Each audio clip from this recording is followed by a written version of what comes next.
हाल ही में मैंने एक अमेरिकन हॉरर मूवी मेलिशियस देखी। यह फिल्म 2018 की बनी हुई है और इसे डायरेक्ट किया है माइकल विनिक ने। इसकी IMDb रेटिंग है 5/10, जो कि एक हॉरर फिल्म के लिए काफ़ी डिसेंट रेटिंग होती है। मूवी के स्टार्ट में एक कपल को दिखाया जाता है, एमिली हार्पर और जेम्स हार्पर। रात का समय था और जेम्स काफ़ी परेशान दिखाया जाता है। कुछ आवाज़ होती है जिससे एमिली हार्पर जग जाती है और वह फिर आवाज़ सुन के आवाज़ की तरफ जाती है। वॉशरूम जाने पर एमिली देखती है कि जेम्स अपना सर बार बार शीशे पर मार रहा है, जिससे शीशा टूट गया है और जेम्स के सर के खून बह रहा है। एमिली जेम्स से पूछती है कि क्या बात है। इस पर जेम्स एमिली की तरफ बढ़ता है और एक रॉड से उसके सर पर वार करता है। एमिली की डेथ वहीं पर हो जाती है।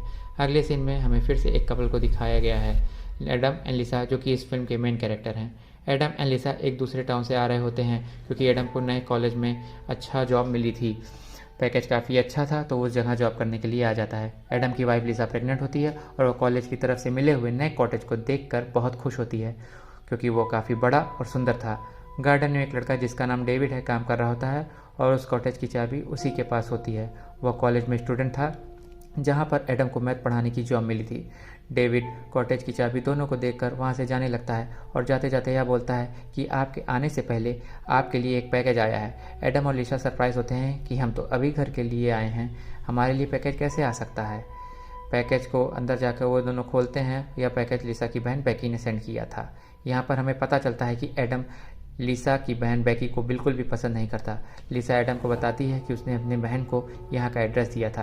पैकेज कर खोलने पर उन्हें एक छोटा सा सुंदर सा बॉक्स मिलता है। एडम उस बॉक्स को खोलने की बहुत कोशिश करता है बट वहाँ नहीं खुलता, तो वह उसे वहीं रख के चला जाता है। दूसरे दिन एडम कॉलेज जाने के लिए तैयार होता है और लिसा को अपना ख्याल रखने के लिए कहता है। एडम के जाने के बाद लिसा उस बॉक्स को खोलती है और वह तुरंत खुल जाता है। बॉक्स में कुछ नहीं होता है और वह खाली होता है। लिसा उस बॉक्स को चिमनी कैबिनेट के ऊपर रख देती है। एडम के कॉलेज जाने के बाद लिसा जॉगिंग के लिए जाती है।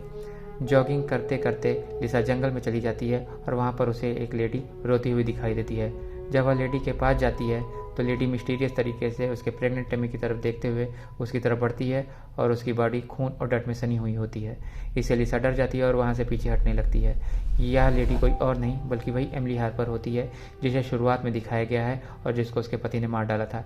एमिली को अपनी तरफ बढ़ते देख लिसा डर जाती है। इस पर एमिली बोलती है कि जिस तरह तुम मुझसे डर रही हो उसी तरह लोग तुमसे डरेंगे। इस पर लिसा बोलती है कि मुझे कोई प्रॉब्लम नहीं चाहिए। तो एमिली बोलती है कि फिर इसको प्रोटेक्ट करना छोड़ दो। वह उसके पेट की तरफ इशारा करके हुए यह बात कहती है। लिसा वहाँ से भाग जाती है।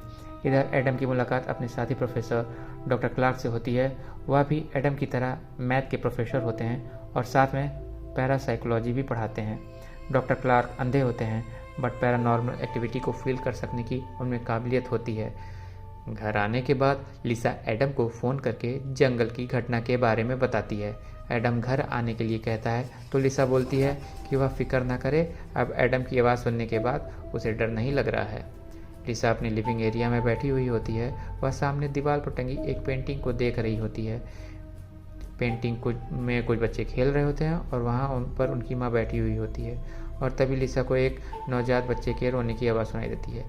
लिसा चौंक जाती है क्योंकि अभी तो उसका बेबी हुआ ही नहीं था, तो वो तो अभी प्रेग्नेंट है और उसका बच्चा होने वाला है, तो फिर ये बच्चे की रोने की आवाज़ कैसे। फिर लिसा जहाँ से आवाज़ आ रही होती है उस रूम में जाती है और वहाँ पर पालने पे एक छोटी बच्ची को देखती है तो वह उसे अपनी गोद में उठाती है और तभी वह बच्ची डेविल की तरह दिखाई देती है, जिससे लिसा जोर से चिल्लाती है और सीन वहीं कट जाता है। फिर दिखाते हैं कि लिसा का हस्बैंड एडम घर आता है। वह लिसा को खोज रहा होता है पर लिसा उसे कहीं भी नहीं दिखाई देती। एडम रूम में जाता है जहाँ पर बच्चे का पालना रखा था। वहाँ पर लिसा को ज़मीन पर बेहोश पाता है जो कि पूरा खून में लथपथ थी। एडम लिसा को हॉस्पिटल लेकर जाता है। थोड़ी देर बाद डॉक्टर ली आती हैं और मैडम को बताती हैं कि वह उसके बच्चे को नहीं बचा सकी। हालांकि लिसा खतरे से बाहर है। तभी हॉस्पिटल लिसा की बहन बेकी आती है। लिसा का हाल चाल पूछती है। एडम और बेकी लिसा को लेकर घर आ जाते हैं। घर आने पर आराम करने के बाद लिसा सुबह नहाने जाती है। तभी हम व्यूवर्स को दिखाते हैं शीशे पर मॉम लिखा हुआ है। इधर एडम अपनी बीवी को खून साफ कर रहा होता है पालने के पास। तभी पालने के नीचे वही बॉक्स दिखाई देता है जिसे लिसा की बहन बेकी ने शुरुआत में सेंड किया था। एडम लिसा से पूछता है कि उस बॉक्स के बारे में, तो लिसा कहती है कि जहाँ से मिला था वहीं पर रख दो। इस पर एडम लिसा को पता था कि यह बॉक्स मुझे पालने के नीचे से मिला है। इस पर लिसा कहती है कि यह बॉक्स तो मैंने चिमनी के कैबिनेट पे रखा था। रात को सोते हुए अचानक से एडम की नींद खुलती है और वह लिसा को बिस्तर पर नहीं पाता। एडम लिसा को खोजते हुए नीचे जाता है। लिसा लिविंग रूम में दीवार पर टंगी पेंटिंग देख रही होती है जिसमें बच्चे अपनी माँ की तरफ देख रहे थे। लिसा एडम को बताती है कि पेंटिंग पहले जैसी नहीं है। एडम इसे नज़रअंदाज करता है और लिसा को सोने के लिए बोलता है। दूसरे दिन लिसा अपनी बहन के साथ योगा कर रही होती है कि तभी उसे ऊपर के रूम से फिर से आवाज़ सुनाई देती है। लिसा रूम में जाती है और पालने में थोड़ी बड़ी बच्ची को सोया हुआ पाती है। जब बच्ची की आंख खुलती है तो उसकी आंख पूरी तरह ब्लैक होती है, डेविल की तरह, जिसे देखकर लिसा जोर से चिल्लाती है। लिसा की आवाज़ सुनकर उसकी बहन आती है और जब लिसा सब बताती है कि पालने में एक बच्ची है तो लिसा की बहन बेकी देखती है कि पालने में कोई भी नहीं सोया होता है। शाम को जब एडम घर आता है तो लिसा उसे बताती है कि उसने फिर से ऐसा देखा कि पालने में एक बच्ची है। एडम उसे डॉक्टर के पास जाने के लिए बोलता है जिससे लिसा नाराज़ हो जाती है। रात को लिसा सो रही होती है और चद्दर सरकने से अचानक से उसकी नींद खुल जाती है। लिसा सामने देखती है कि पहले से एक बड़ी बच्ची खड़ी है और उसकी दोनों आंखें नहीं हैं एंड वो डेविल की तरह दिख रही होती है। लिसा एडम को बताती है। एडम सब चेक करके फिर से सो जाता है। दूसरे दिन लिसा को एडम से डॉक्टर क्लार्क के बारे में पता चलता है जो कि एडम के कलीग थे। लिसा को जब उनके सब्जेक्ट पैरासाइकोलॉजी के बारे में पता चलता है तो एडम से डॉक्टर क्लार्क को बुलाने को कहती है। एडम डॉक्टर क्लार्क से अपने घर आने की रिक्वेस्ट करता है। इधर घर में लिसा की बहन बाकी लिसा को खोज रही होती है और ऊपर उसके रूम में पहुंचती है और वहां पर मिरर लगा होता है।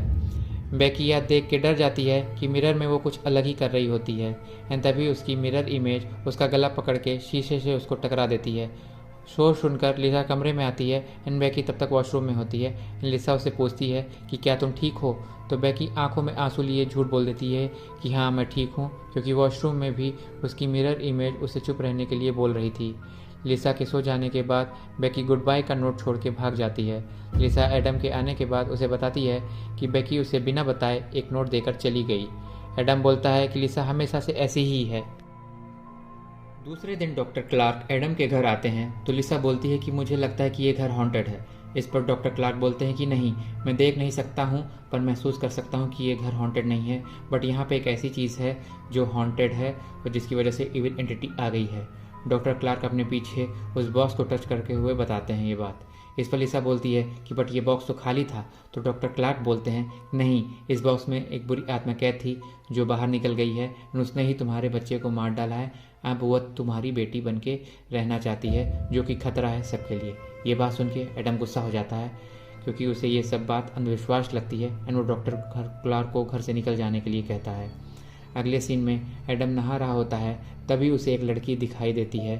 एडम उस लड़की को देख के चौंक जाता है। अचानक से वो लड़की बूढ़ी डरावनी औरत के रूप में बदल जाती है।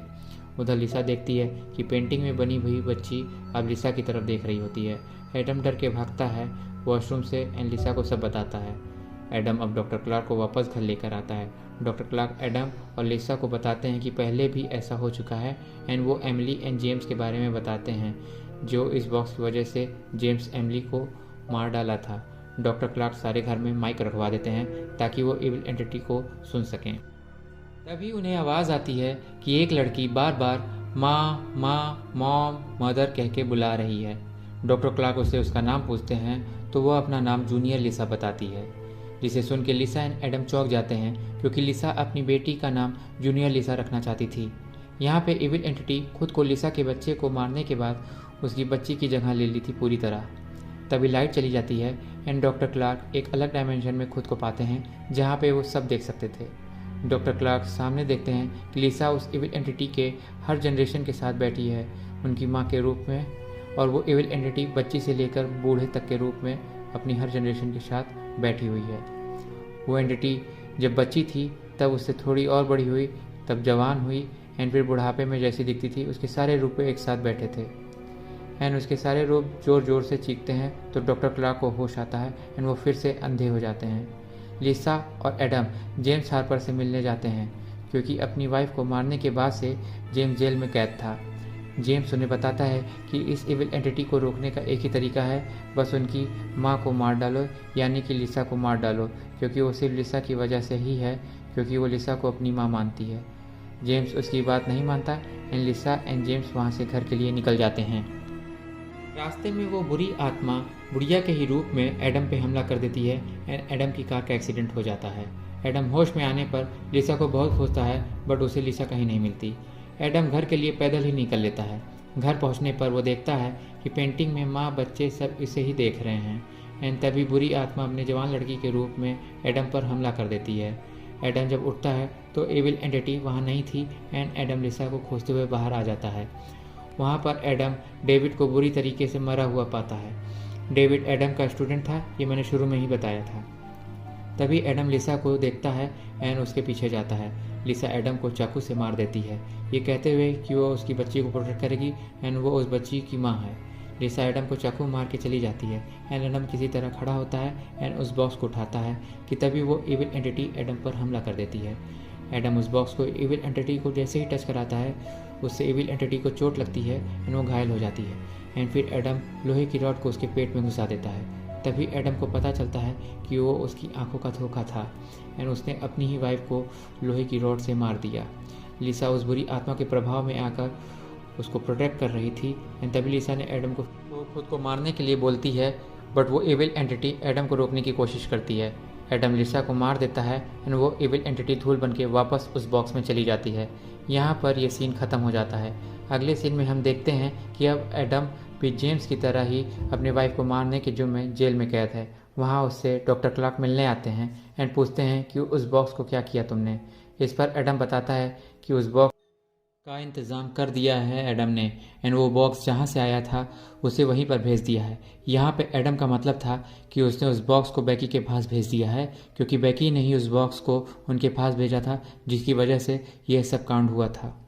लास्ट सीन में दिखाते हैं कि बेकी भी प्रेग्नेंट है एंड बेकी इस बॉक्स को देखती है एंड उसे खोल देती है एंड ये फिल्म यहीं पे ख़त्म हो जाती है। इसका मतलब ये है कि जो कुछ लिसा के साथ हुआ अब वो बेकी के साथ होगा। तो दोस्तों अब मैं आपसे विदा लेता हूँ, मिलते हैं अगले हफ्ते नई मूवी के साथ। प्लीज़ लाइक और सब्सक्राइब करना ना भूलें। Thanks for watching.